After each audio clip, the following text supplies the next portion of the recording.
నమస్తే, welcome to one TV film bus.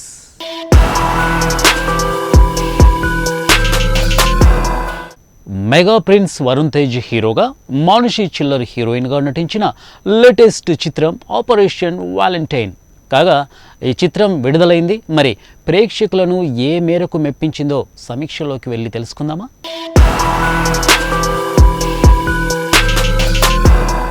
Indian air ఫోర్స్లో Arjun Rudra అంటే Varun Tej wing commander. Arjun దేశ రక్షణ కోసం రెడీ అయి వచ్చే ఎయిర్ క్రాఫ్ట్ని టెస్ట్ చేసే విభాగంలో పనిచేస్తుంటాడు. స్వతహాగా ఆవేశపరుడైన రుద్ర ఆపరేషన్ వజ్రాలో ఫెయిల్ అవుతాడు. ఆ తర్వాత జరిగిన కొన్ని నాటకీయ పరిణామాల నేపథ్యంలో పుల్వామా దాడి జరుగుతుంది. 40 మందికి పైగా సైనికులను ఇండియా కోల్పోతుంది. దానికి ప్రతీకారంగా ఇండియన్ ఎయిర్ ఫోర్స్ చేసిన పోరాటం ఏంటి? వింగ్ కమాండర్ అర్జున్ రుద్ర పడ్డ కష్టం ఏంటి? ఈ మొత్తం యుద్ధంలో రుద్ర భార్య అయిన మరో కమాండర్ అహ్నా అంటే హీరోయిన్ మానుషి చిల్లర్ పాత్ర ఏంటి అనేది మిగిలిన కథ. ఇక దీంట్లో ఉన్న ప్లస్ పాయింట్స్ ఏంటో మనం ఇప్పుడు తెలుసుకుందాం.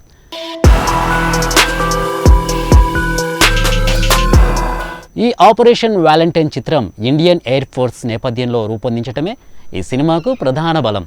అలాగే దర్శకుడు శక్తి ప్రతాప్ సింగ్ హళా ఎయిర్ ఫోర్స్ నేపథ్యంలో రాసుకున్న సన్నివేశాలు కూడా ప్రత్యేక ఆకర్షణగా నిలిచాయి. పైగా తెలుగులో ఎయిర్ ఫోర్స్ బ్యాక్డ్రాప్లో ఎక్కువ సినిమాలు రాకపోవడంతో ఈ చిత్రంలో కొన్ని సన్నివేశాలు తెలుగు ప్రేక్షకులకు ఒక సరికొత్త అనుభూతినిస్తుంది. ఇక రుద్ర పాత్రలో వరుణ్ తేజ్ చాలా చక్కగా నటించాడు. కొన్ని స్పేస్ సన్నివేశాల్లో తన రియలిస్టిక్ యాక్టింగ్తో ఆకట్టుకునే ప్రయత్నం కూడా చేశాడు. ముఖ్యంగా ఫస్ట్ హాఫ్లో సాగే కొన్ని ఎమోషనల్ సన్నివేశాల్లో కూడా తన నటన బాగుంది. ఈ సినిమాలో హీరోయిన్గా నటించిన మానుషి చిల్లర్ కూడా తన నటనతో ఆకట్టుకుంది. కొన్ని భావోద్వేగ సన్నివేశాల్లో తన పర్ఫార్మెన్స్తో ఆమె మెప్పించింది. మరో కీలక పాత్రలో నటించిన మీర్ సావర్ కూడా ఆకట్టుకున్నాడు. నవదీప్తో పాటు మిగిలిన ప్రధాన పాత్రధారులు కూడా తమ పాత్రలకు పూర్తి న్యాయం చేశారు. ఇక మైనస్ పాయింట్స్ కూడా దీంట్లో ఉన్నాయి. అవేంటో చూద్దాం. పుల్వామా దాడికి ప్రతీకారంగా ఇండియన్ ఎయిర్ ఫోర్స్ చేసిన పోరాటం ఎలా సాగింది? అలాగే ఎయిర్ ఫోర్స్ నేపథ్యంలోని సన్నివేశాలు బాగానే ఉన్నా దర్శకుడు కథనాన్ని మాత్రం పూర్తి ఆసక్తికరంగా మలచలేకపోయారు. కీలకమైన సన్నివేశాలను బాగా రాసుకున్నప్పటికీ మిగిలిన సన్నివేశాల్లో కొన్నింటికి మాత్రం ఆసక్తికరంగా మలచలేకపోయారు. ఇది ఒక మైనస్. ఇక సినిమా చూస్తున్నంతసేపు తర్వాత ఏం జరుగుతుంది, హీరో అండ్ టీం ఎలాంటి కష్టాల్లో పడతారు, వాళ్ళు అనుకున్నది ఎలా సాధిస్తారో అనే ఉత్కంఠ ప్రేక్షకుల్లో ఇంకా పెంచే అవకాశం ఉన్నప్పటికీ దర్శకుడు మాత్రం ఆ దిశగా సినిమాని నడపలేదు. ఇక సినిమా ఫస్ట్ హాఫ్ కథనం కూడా సాదాసీదాగానే గడిచిపోయింది. దీనికి తోడు సినిమాలో కొన్ని చోట్ల మరీ సినిమాటిక్గా అనిపిస్తోంది. ఇక సాంకేతిక విభాగం ఏ విధంగా ఉంది ఏంటి అనేది కూడా మనం చూద్దాం.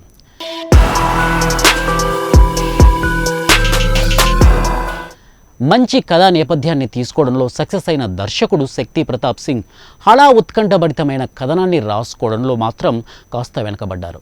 కానీ స్పేస్ నేపథ్యంలో ఆయన రూపొందించిన సన్నివేశాలు, విఎఫ్ఎక్స్ వర్క్ను వాడుకున్న విధానం ఆకట్టుకున్నాయి. సంగీత దర్శకుడు మిక్కీ జే మేయర్ సంగీతం బాగుంది. ఇక హరికే వేదాంతం సినిమాటోగ్రఫీ వర్క్ సినిమాకి ప్రత్యేక ఆకర్షణగా నిలుస్తోంది. నిర్మాతలు సందీప్ ముద్దా, సోనీ పిక్చర్స్ నిర్మాణం విలువలు కూడా చాలా బాగున్నాయి. ఎయిర్ ఫోర్స్ నేపథ్యంలో స్పేస్ యాక్షన్ థ్రిల్లర్గా వచ్చిన ఈ చిత్రం కొన్ని చోట్ల ప్రేక్షకులకు కొత్త అనుభూతినిస్తోంది. కథలోని మెయిన్ పాయింట్ మరియు ఫ్లైట్ల మధ్య సాగే యాక్షన్ సన్నివేశాలు, ఎమోషన్స్, అలాగే విఎఫ్ఎక్స్ వర్క్ సినిమాలో ఆకట్టుకుంటున్నాయి. కానీ నెమ్మదిగా సాగిన కథనం, లాజిక్ లేని కొన్ని కీలక సన్నివేశాలు వంటి అంశాలు సినిమాకి బలహీనతలుగా నిలుస్తున్నాయి. ఓవరాల్గా భిన్నమైన యాక్షన్ చిత్రాలను ఇష్టపడే వారికి ఈ సినిమా నచ్చుతుంది.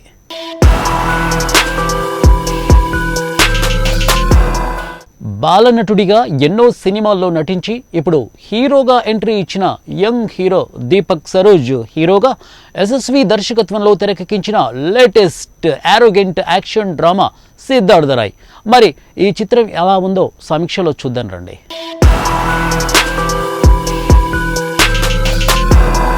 ఇక కథలోకి వస్తే సిద్ధార్థ్ రాయ్ అంటే దీపక్ సరోజ్ జీవితం అంటే కేవలం తిండి, నిద్ర, సాన్నిహిత్యం లాంటివి ఉంటే చాలు అనే భావనతో మాత్రమే ఆలోచన కలిగినవాడు.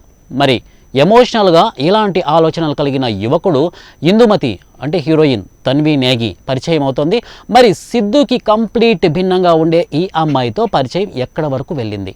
ఒకవేళ వీరు విడిపోతే సిద్ధు ఏం చేస్తాడు? అసలు చివరికి ఏమైంది అనేది మిగతా కథ.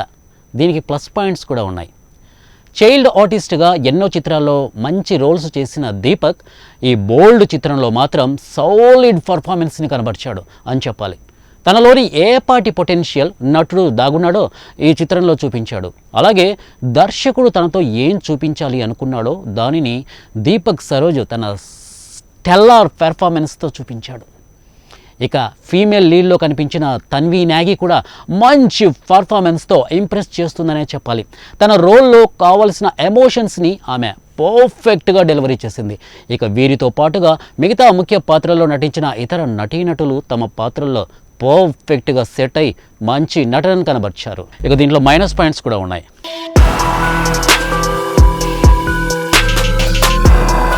ఈ సినిమాలో బేసిక్ లైన్ బాగానే అనిపిస్తుంది, కానీ దీనిని తెరకెక్కించడంలో మాత్రం లోపాలు కనిపిస్తాయి.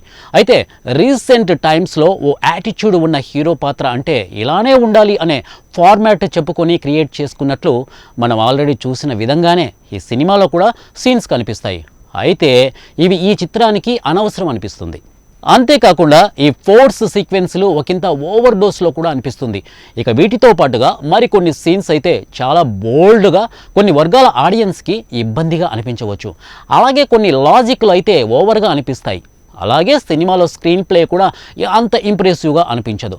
ఫైనల్గా సినిమాలో సాంగ్స్ కానీ వాటి ప్లేస్మెంట్లు కానీ బాగా డిసప్పాయింట్ చేయడమే కాకుండా కథనంలో చికాకు తెప్పిస్తాయి. ఈ చిత్రంలో నిర్మాణపు విలువలు పర్వాలేదు. ఇక టెక్నికల్ టీంలో సినిమాటోగ్రఫీ బాగుంది, మ్యూజిక్ వర్క్ బాగాలేదు. అలాగే ఎడిటింగ్ మాత్రం ఇంకా బాగా చేయాల్సింది. కొన్ని అనవసర సన్నివేశాలు తగ్గించాల్సింది.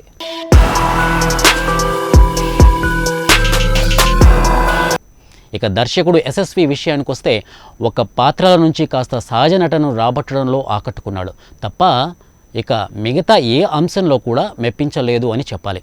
అనవసరపు హంగులు అద్దడం నిజంగా ఈ చిత్రానికి అనవసరం అనిపిస్తుంది. ఏదో యూత్ని ఆకట్టుకునేందుకు యాటిట్యూడ్ ఈజ్ ఎవ్రీథింగ్ అనుకునే వాళ్ళ కోసం ఫోర్స్ డిజైన్ చేసిన సీక్వెన్స్లు ఏమాత్రం మెప్పించవు. స్క్రీన్ ప్లేని నీట్గా డిజైన్ చేసుకొని ఈ సినిమాని తాను ప్రజెంట్ చేయాల్సింది.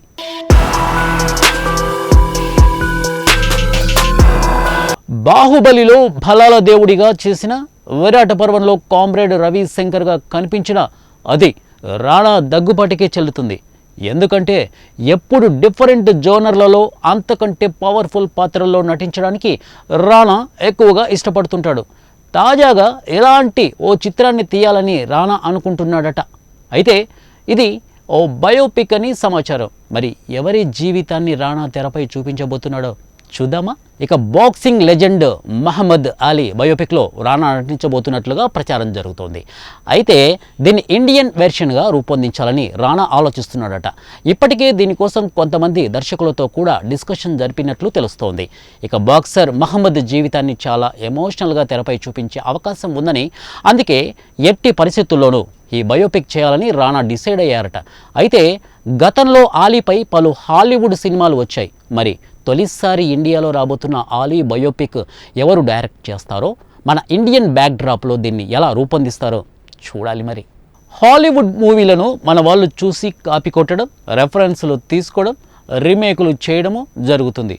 అయితే హాలీవుడ్ మూవీలోకి మన సినిమా కథను తీసుకోవడం, ఇక్కడి కథను రీమేక్ చేయడం అరుదు. కానీ ఇలా తొలిసారిగా మన ఇండియన్ కథను తీసుకొని హాలీవుడ్లో రీమేక్ చేస్తున్నారు. ప్రస్తుతం ఈ విషయం నెట్టింట్లో ఒక్కసారిగా టాప్లోకి ట్రెండ్ అవుతోంది.